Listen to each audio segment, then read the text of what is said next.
The Becoming Unsilenced podcast is about awakening to the greatest potential you always were. Listen to teachings, interviews, and inspiring stories of others who have challenged the accepted, expanded possibility, and merged modern day life with ancient wisdom to discover their greatest potential. When you become fearless, you become limitless. Now be inspired by today's episode.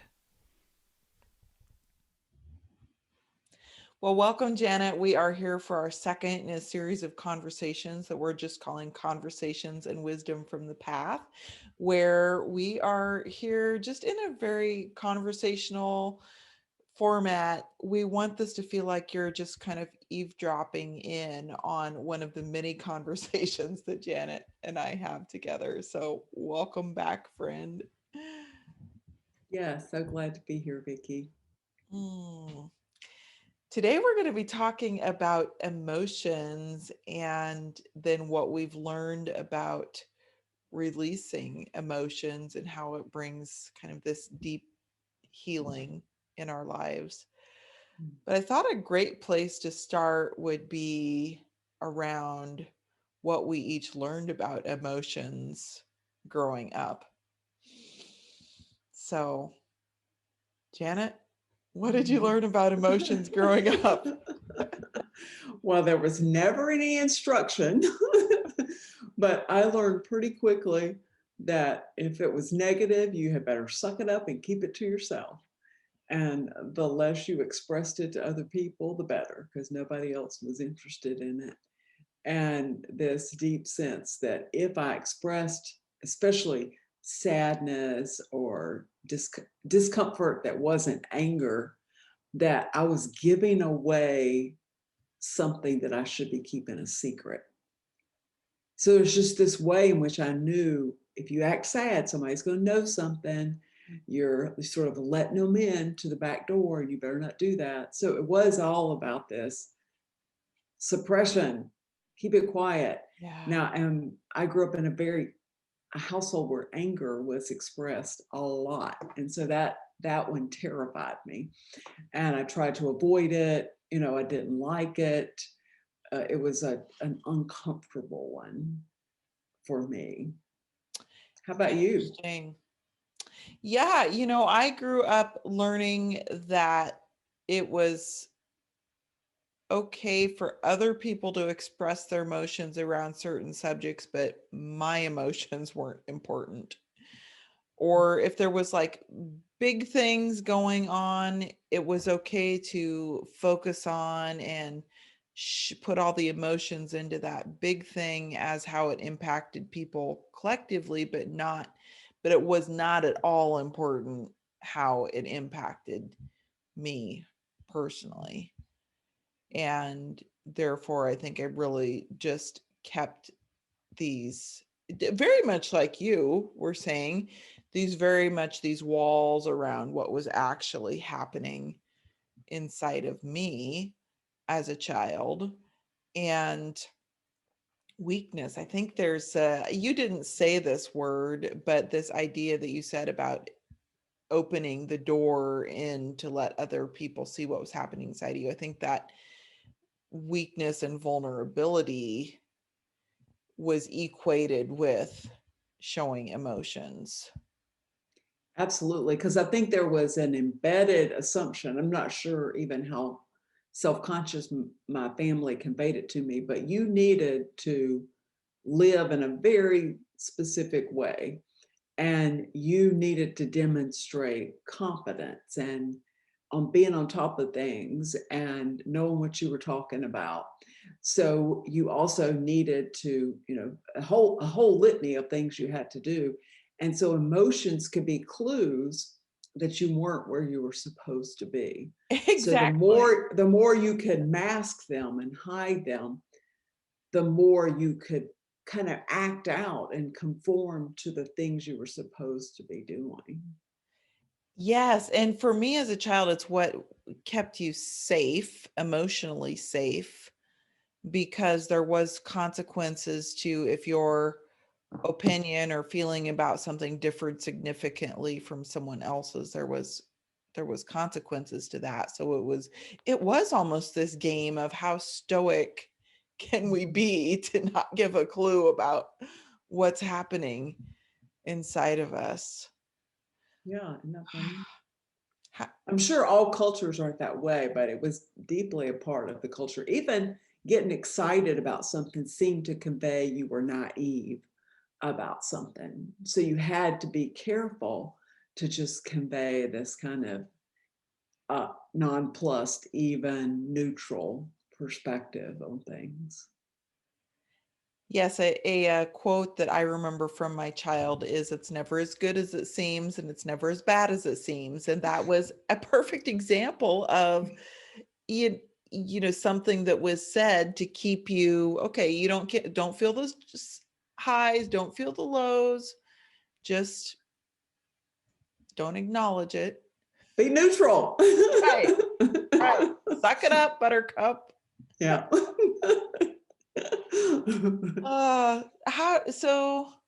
How did that play out for you as you grew into an adult? Hmm. Well, obviously there was discomfort around it, discomfort around emotions. Curiosity is like, especially if you felt overwhelmed by emotion, it's like it seemed like a big mystery. Like, why am I feeling this way? There's something wrong with me. What's the explanation for this thing that's happening to me? So it felt, I guess, like it was this mysterious set of things that rumbled in the background that I didn't understand, didn't have any control over, but they seemed to have a lot of control over me. So this kind of silent thing that was rumbling, but maybe you were never looking directly at it to see what Yeah. it was. And I even can remember wondering, like, when you had these great, like, super excited, great feelings of elation, like, what, and I have to trace it back, what led to that. Or if all of a sudden this mood swept over you, I would start scanning my mind, like, what happened? What's going on here? Kind of being curious about it. Mhm. Yeah. I can see for me, it allowed me to tolerate a heck of a lot of things in my life that were happening that I didn't feel like my opinion mattered on, such as I was in a marriage that was very difficult. There was some lying that went on, there was some financial irresponsibilities that went on. But it sounds even goofy to say it now, but back then in my early 20s, and I didn't even consciously think about it. I was so conditioned as a child to be this way. I just didn't feel like, even though I was 50% of that marriage, I didn't feel like my opinion or how I felt about it mattered.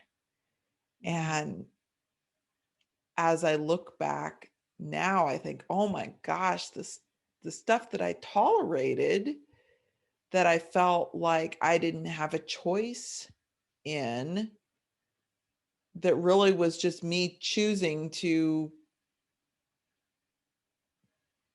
not voice how I felt about a situation, or not even voicing it, or maybe sometimes I voiced how I felt and then it got turned around somehow and used against me. So I didn't feel confident to be able to stand in how I was feeling on really difficult things.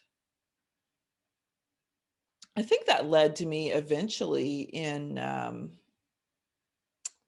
late 20s, maybe early 30s. I can remember I went through a period of time where, well, leading up to it, probably a period of time where there was a lot of tears, like I was like in this like extreme emotional distress, but again, not feeling like it was important. And I made a decision. I can remember driving on the interstate one day in Denver. We lived in Denver at the time. I made a decision. I'm going to flip off my emotions, and most tears, I'm not going to feel them anymore because I don't understand them. They don't make sense. And that entered into then a period of years where I literally just kind of shut that piece of me down and didn't have tears, was very numb, just kind of like a robot going through this existence.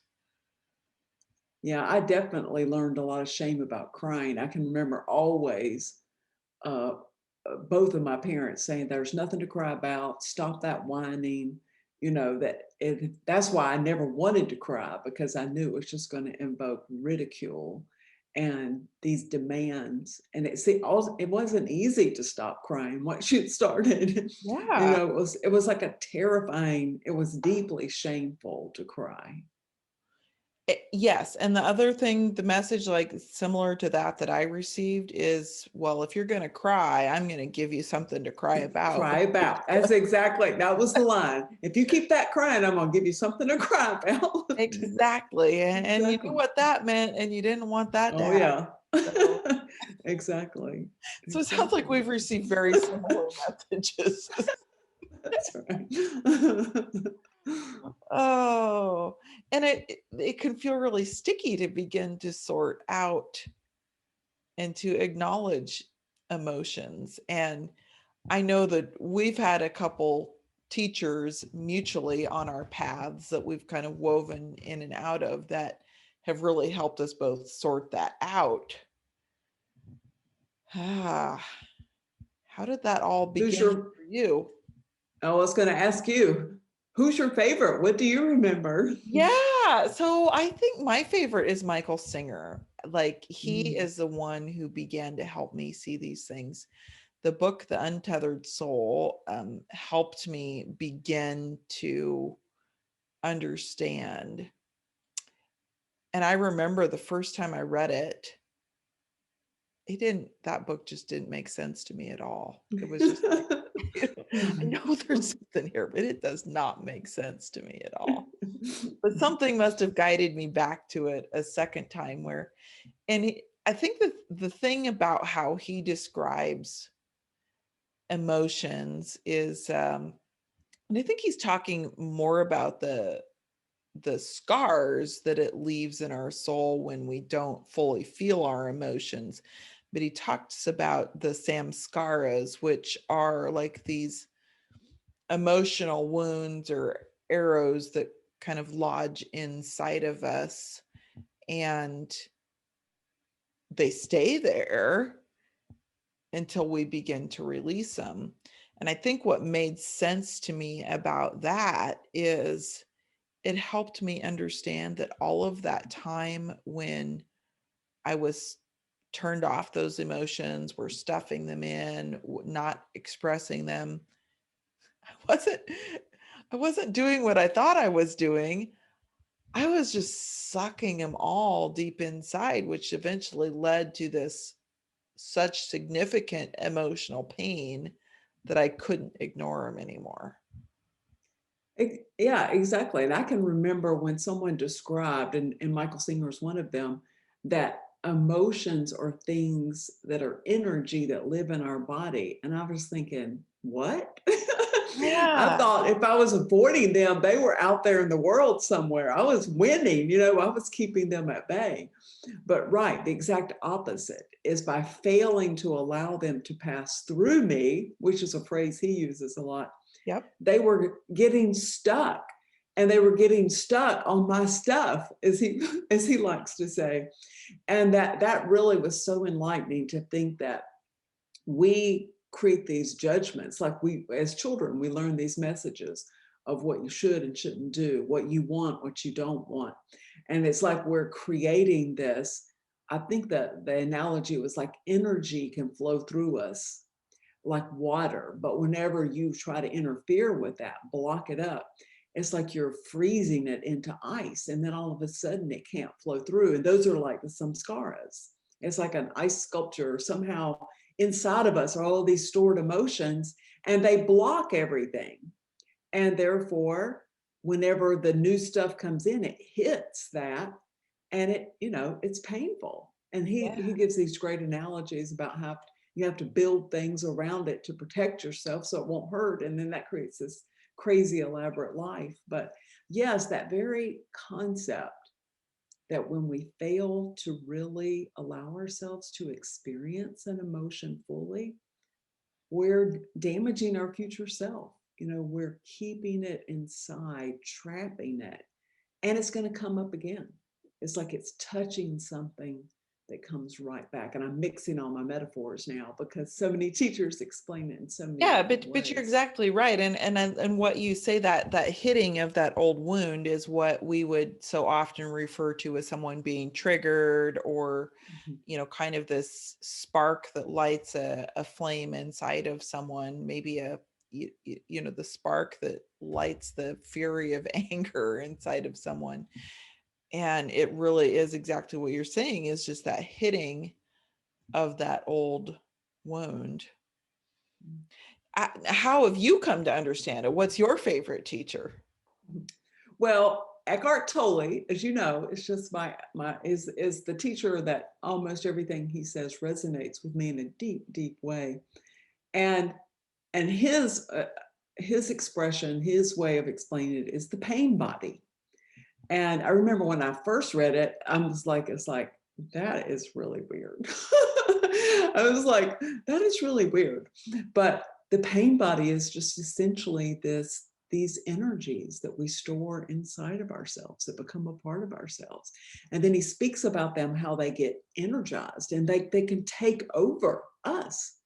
And when they take over us, that's whenever we act out in the worst possible ways, when we engage with other people in that way. And the way he explains it is it's a live energy inside of us that can get dormant and then come back to life.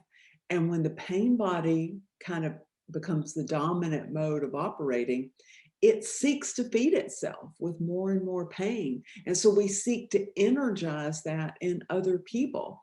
And then, when he describes it, it's like you can see that really at work. It's always easy to see it in somebody else, but it's like, wow. And then he talks about the density of this pain body. But when you think about this living thing inside of us and how to befriend it, heal it, release it, recognize that we don't want to give it power to kind of overcome us and take over us. Now, how would you describe that in like a comparison to, we would hear the word ego, and as you were talking about that, it almost reminded me like of the ego. So how would you kind of differentiate the pain body and the ego? Well, I think of the ego is a perspective that we are acting out of, and the ego is that conditioned perspective that we take on and act out of and see in the world. And so our egoic perspective or our egoic identity can have different levels of the pain body. So I think about it as the egoic perspective is just that human, deeply conditioned way of being in the world. So your ego could have a heavy pain body or not. It'd be many degrees of what the pain body. So I see that as they work in tandem with each other. Gotcha. Gotcha. Does that So I mean, does that fit with your understanding?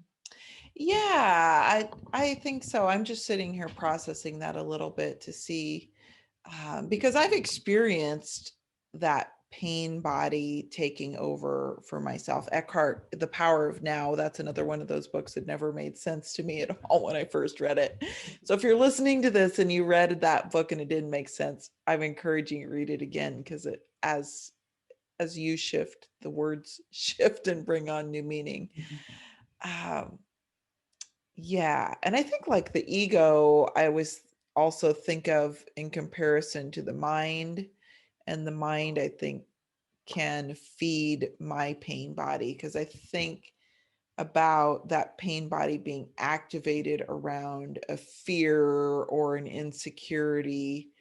And then it kind of, that fear, insecurity kind of is manifested through the mind and what the mind is saying and chattering and expressing. And I think the similarity between, what Michael Singer says and what Eckhart Tolle says is also about being the observer when those things happen and sitting behind it and not resisting it.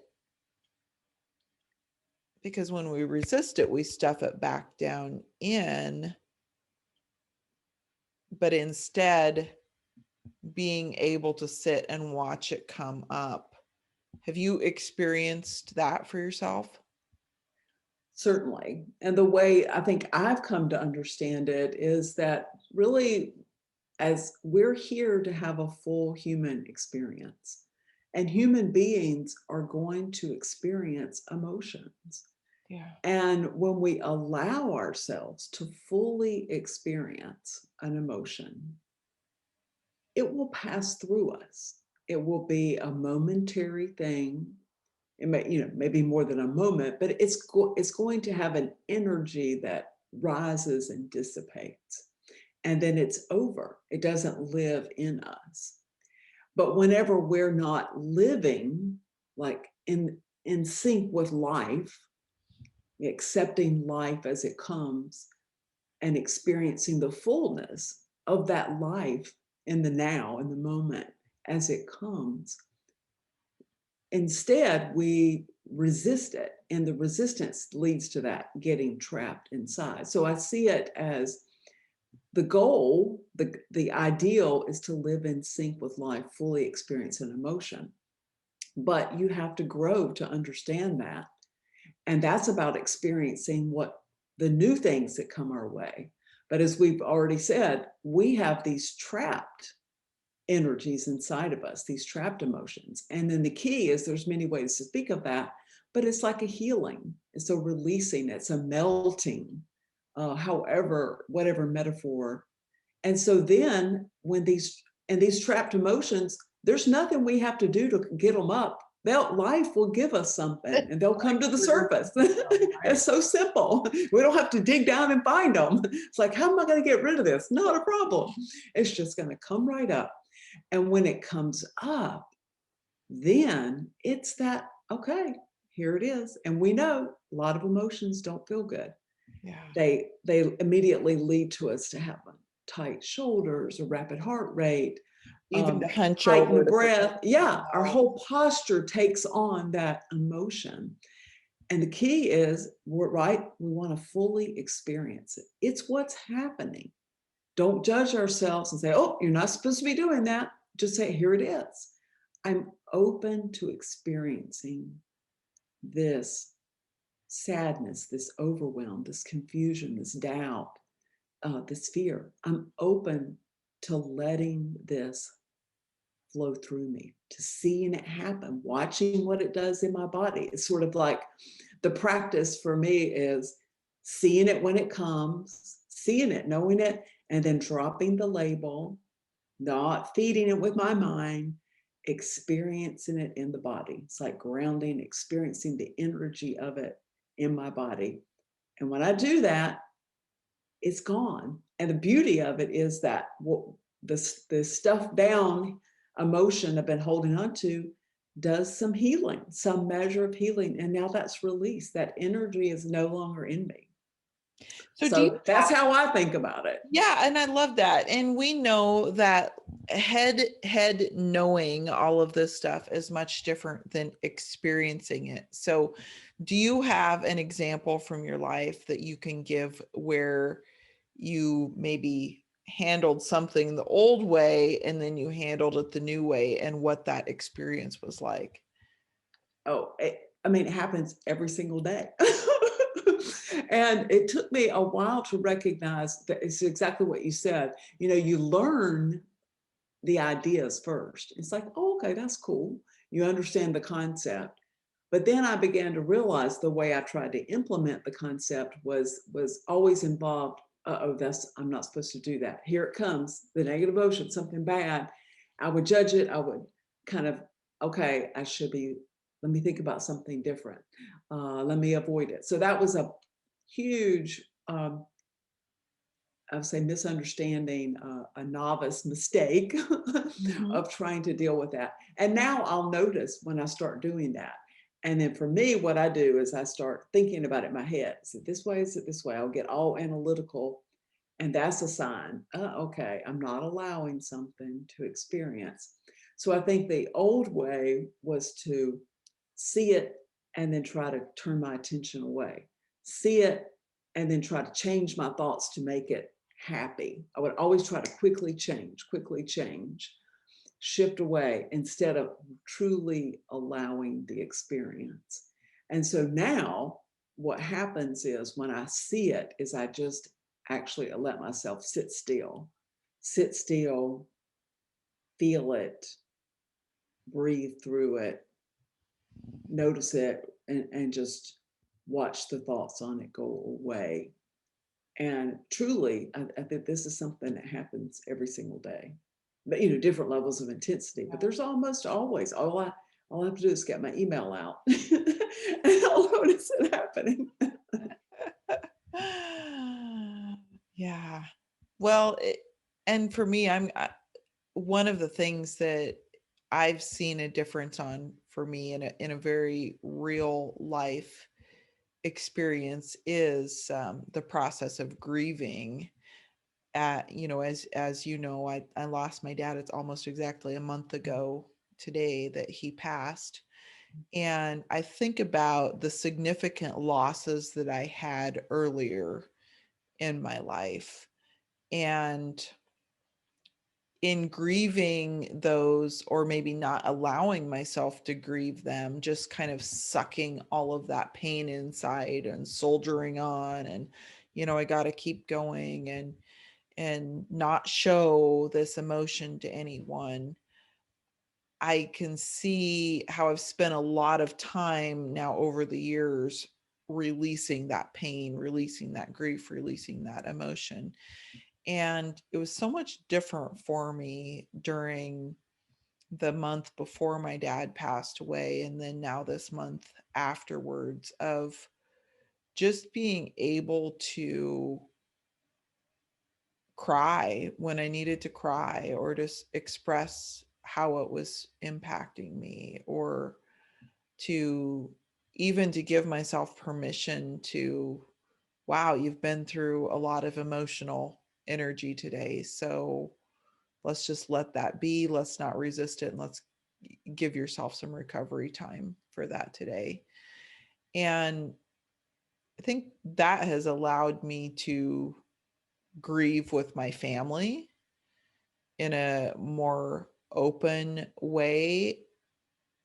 And it also gives them permission to grieve differently.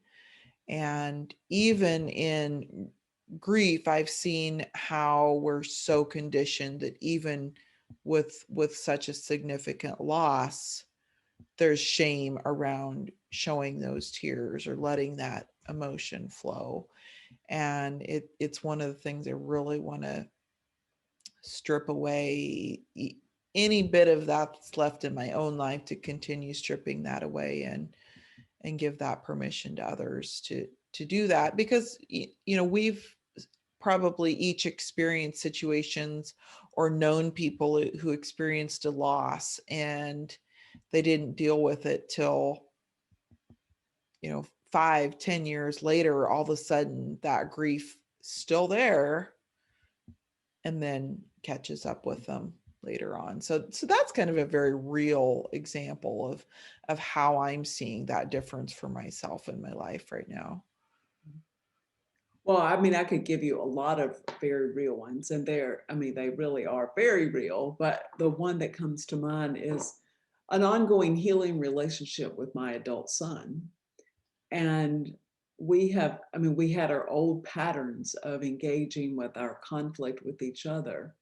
And the more I came to grow in a deeper spiritual understanding of life and that relationship, I approached it very differently. And even as this summer, we had this just amazing conversation that because I was willing to not react as I had so often done in the past, and just allowed myself to sit with the very discomfort that was going on in that conversation, allowed myself to to hear what he was saying and not defend myself, react against it. That opened up the channel for him and I was freely expressing my emotion, not worrying about the discomfort that that might cause. And then through that experience of allowing that, accepting that, responding without, defending myself, it opened him up to shifting his very certain perspective. And all of a sudden, he was able to see and experience the whole situation in a more nuanced way, far more than years of trying to explain my perspective. I mean, it was an incredible experience of just watching something like that unfold, to see a healing, in a long-term relationship, around something that was very deep. I mean, he was sharing something that went all the way back to his childhood. And so, yeah, it's a truly, truly amazing when you experience it. And it's so counter of how we typically go about trying to solve things for Absolutely the opposite. relationships. Yeah, Mhm. absolutely the opposite. Hmm. Yeah, letting yourself, when someone needs to tell you something that's painful, just receiving it. And maybe everything they say, you can find fault with, you can find, something that's not accurate. That's not even the point. You know that their words are hitting a deep pain in you. You just know that. And you're just letting yourself experience that pain without reacting.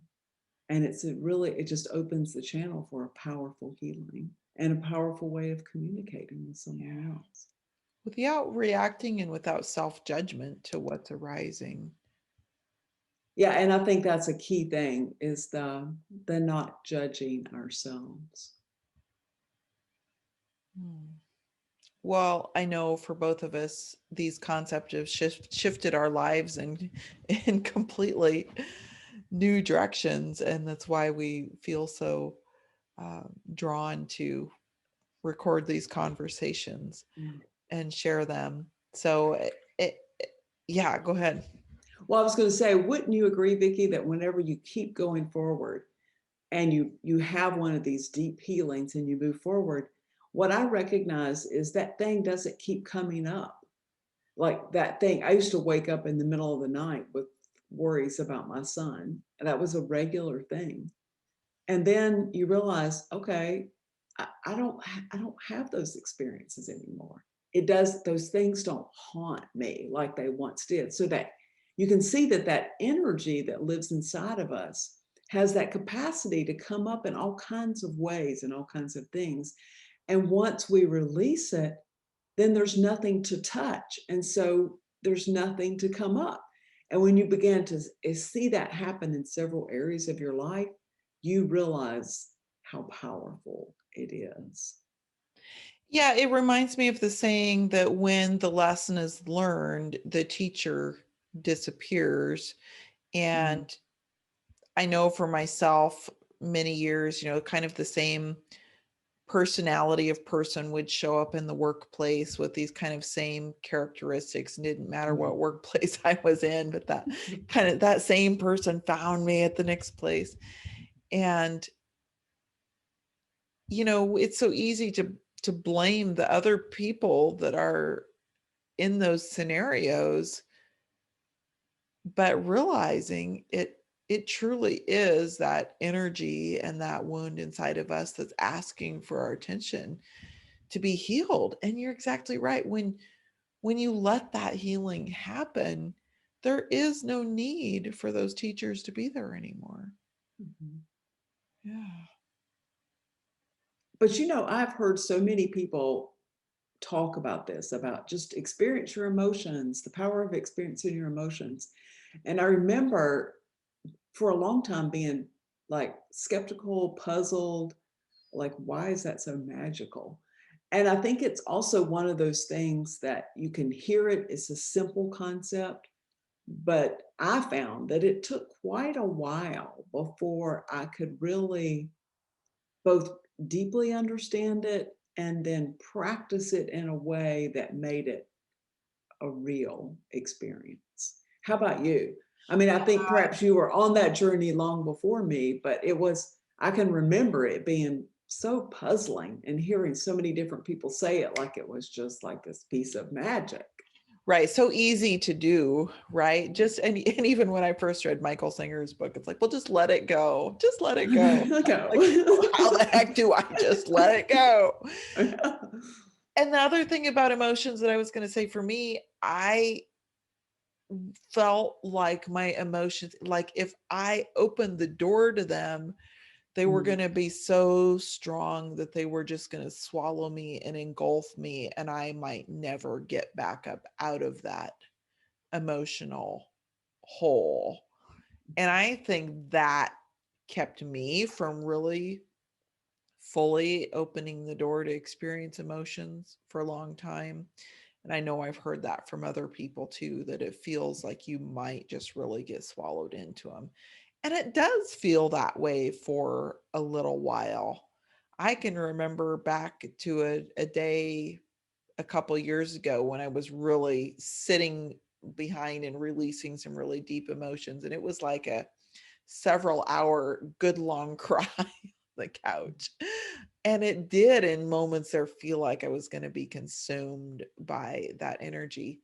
But then it lets go and it releases, and it does bring that healing that you talked about. But there again, actually experiencing that made me now understand that in such a deeper way. Well, and this would be a caution I would offer, and you can tell me if you've had this experience, but I think sometimes I misunderstood feeling the emotion as I'm just going to keep telling the story. Because if I keep telling the story, I could just get all in a tizzy, and the story just keeps there, and I keep experiencing it, and the narrative grows. And I came to realize, okay, no, I mean, Eckhart Tolle always teaches just kind of drop the story, let go. You know, if you've labeled the emotion, um, anger, just drop the label and experience the sensation. So I think there really is, I try to explain that to clients that you're experiencing the emotion, the sensations, the energy in your body. Everybody knows that feeling. You're not experiencing the narrative in your head. Right. That's where we usually feel it. I mean, that's where, and I think sometimes there's not a vocabulary for this. I've often asked clients about to describe an emotion, and they'll start telling me thoughts. Like it's just really hard to come up with the vocabulary. They'll just say, well, I was thinking this, I was thinking that. I say, well, like, well, what was the emotion? Well, I made me remember this, that, and the other. Well, what was the emotion? You know, emotion is just like a word. It's just really a word and a sensation. So I have noticed that both in myself and the clients I work with, that there is kind of this hurdle to get over to realize experiencing the emotion is not feeding the narrative, reliving the narrative. It's truly experiencing the sensations. That's sort of how Yeah, I shift to it's a explaining really it. good point. And I think that there are emotions underneath that are feeding those stories. Oh, yeah, yeah. So back to that day a couple years ago that I referenced on the cry on the couch, it was a scenario where somebody had poked something very deep in me, and I really wanted to lash out and blame that person. But I was far enough along the learning journey that I knew it was not necessarily about them, it was something about me. And I could, this exact thing that you're talking about, sitting with that and seeing, then there was a mix of anger, a mix of sadness, a mix of um, regret, but whatever those labels are, you're right. It is just experiencing how that energy comes up in the body. And it's tricky because even though I don't think feeding the narrative is helpful, I think that keeps the emotion alive. It's not really releasing it. But at the same time, as we're experiencing that emotional release, there can be a knowledge that comes up with it, an awareness of what's really it's attached to at a much deeper and not the surface level. Yeah. And that's also, it can feel like a thought. I think sometimes it comes from a much deeper place, but just a kind of understanding, an idea of what has been attached to that. I find for me that understanding comes like when I've already opened the door to allowing that emotion to come up. And then as that emotion is kind of on the waning side, then that insight and clarity pops in. Yeah, exactly. And that's why it's an experience, because the more you experience it, the more you can distinguish it as sort of a process and a pattern that happens. Not so afraid of the experience anymore. Yeah. Oh, Janet, well, it's been a great conversation. We've already talked our time away. So yeah, any final bits of wisdom from your path on this subject that you want to leave as a parting comment? I would just say it's a deeply rewarding journey, and wherever you are on it, continue. Yeah. Yes. And of course, we can recommend Eckhart Tolle, Michael Singer, Jess Lively has been another one on our path that's kind of helped interpret both of those people's work. That's helped us understand that. And so, yeah, it now as we wrap up and wind down, if there's a topic related to spiritual growth, wisdom on your journey that you would love to hear Janet and I talk about, go ahead and send me an email, and that email is located in the show notes below. But we'd love to address any specific topic or question that that you guys send to us also. So, okay, Janet, thanks for being here for our conversation today. All right. Bye for now, Vicki.